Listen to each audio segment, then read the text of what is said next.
Revelation 4631.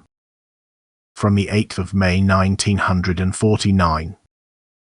Agonies of a renewed banishment in solid matter.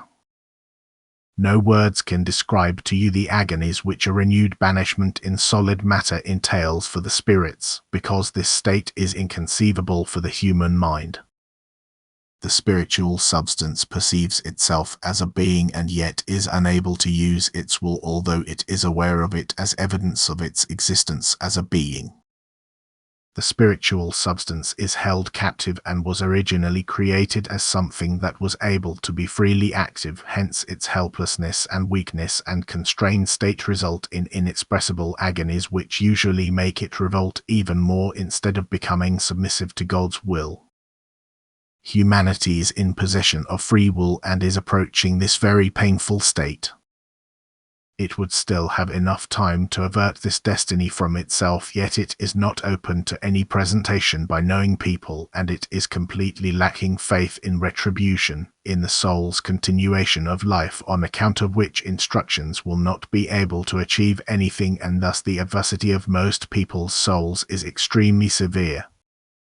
As yet the human being is still Lord of creation. He is effectively in charge of it and able to avail himself of the creations according to his will, but one day he himself will be a work of creation again, at first a lifeless, immovable object which can be used but also remain unused throughout an inconceivably long time. One day he will be very far behind that which he is at the present time, and an infinite length of time will pass by until he has evolved into a human being again, into the being which is endowed with free will and the strength to use this will. However, the many stages it will have to pass through, the countless torments it will have to endure in a bound will, and the activities it will have to accomplish are not comprehensible to a person and therefore hard to believe for him. And yet he himself is responsible for the fate of his soul after his body dies.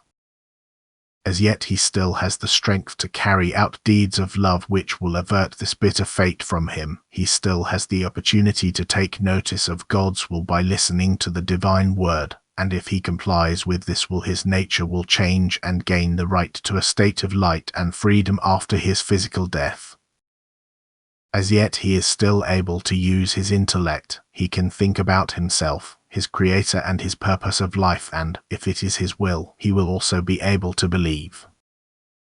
God approaches every person with his grace and gives them a small incentive to move in the right direction, to choose the right path.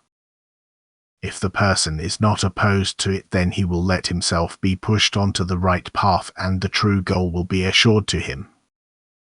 Yet God also pays attention to opposition, that is, he does not force a person against his will, but the person also bears the responsibility for his soul. He himself prepares its fate, which will be extremely painful, and to its inexpressible regret it will have to take the path of a renewed banishment, for God's grace may not be rejected, given that this also means a rejection of his love and thus a distancing of the soul instead of coming closer to him, which is the purpose and goal of earthly life. Only a few people will take the right path during the last days, and thus the adversity is gigantic and urgently requires corrective action. This is why God's servants on earth should mention the dreadful fate which will await the human soul if it does not change during the last days before the end. Time and again the end shall be described to them as approaching imminently, for time flies and demands utmost activity in order to still save those souls from the downfall which accept the admonitions and warnings and are willing to do what is good. For the day will come unexpectedly and will throw countless people into ruin, into death, that is, into the constrained state within matter from which they will only be able to release themselves after an infinitely long time. Be warned, you humans, for it concerns eternity. It concerns you yourselves, your souls, which are in acute danger and yet can still be saved if you are of good will. Amen.